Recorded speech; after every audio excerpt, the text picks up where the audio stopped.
progress, as they say in my country, g'day. Likewise in Australia, we don't have commencement speeches, so one, it's my privilege to be part of it, and I'm always a bit confused with the commencement, because when I look around I think a lot of us are closer to the end than the beginning of our careers, but particularly a lot of bald-headed men in 813. I slightly digress, a bit of a rivalry stuff. Dean Henry, Professors Hugel and Tenenbaum, NYU faculty and staff, family and friends, and my graduating colleagues. Let me add my welcome to the 2013 graduation festivities and thank everyone for coming along to help us celebrate. We know that some of you have travelled at vast distances or at sometimes great expense, unless of course your son paid for the exorbitant air ticket to get you here from Australia.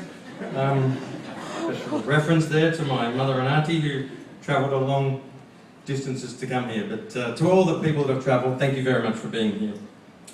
It's my honour and indeed privilege to have been selected by my classmates to make these graduation remarks.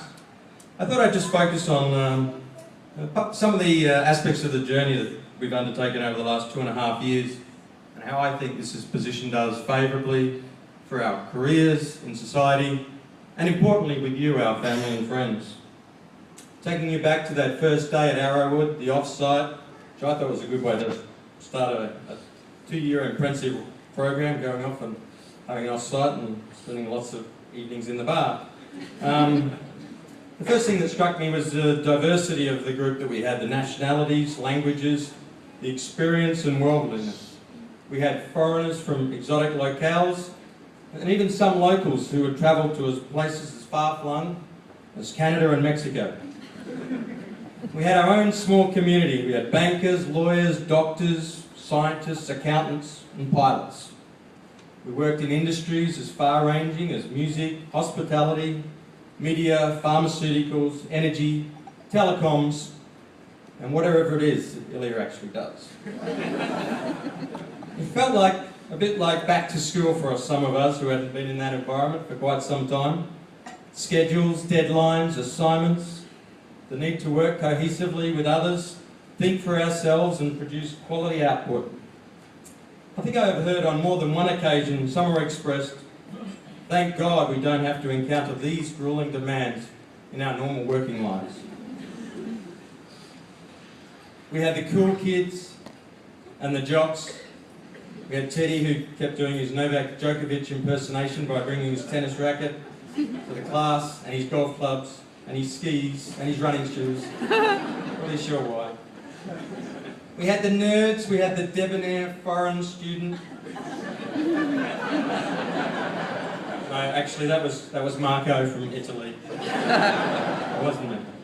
We even had someone from a yet-to-emerge third world country. I think they call it Middle Earth down there now, but unfortunately our Kiwi friend can't be here today. I had to get the Australian Kiwi. We came here to learn and grow, we came to challenge and question. Indeed, one colleague sought to be recognised by Guinness in their book of records as the student that would pose the most questions ever in an EMBA program. And I think his recognition is coming short.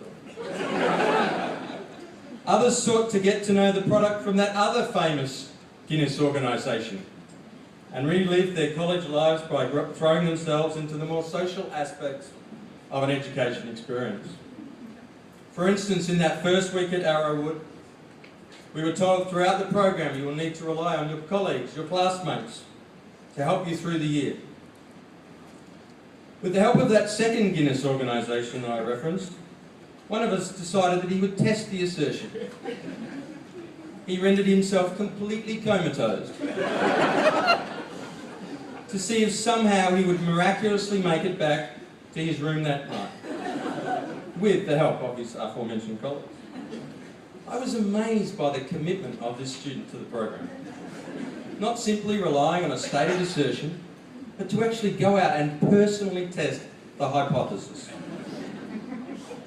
This was indeed going to be a challenging program.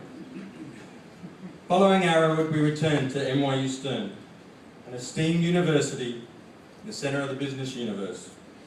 What could be more conducive to learning? And Professors Pugel and Tenenbaum, and indeed the entire NYU faculty, we had a world-class, experienced and committed team of educators, determined to provide us with the best education. Indeed, the best education that money can buy.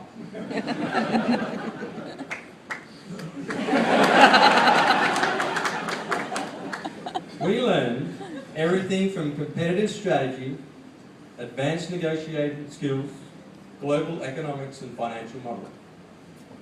In fact, we learned the complexities of accounting, best illustrated by the principles of the cookie jar bookkeeping standard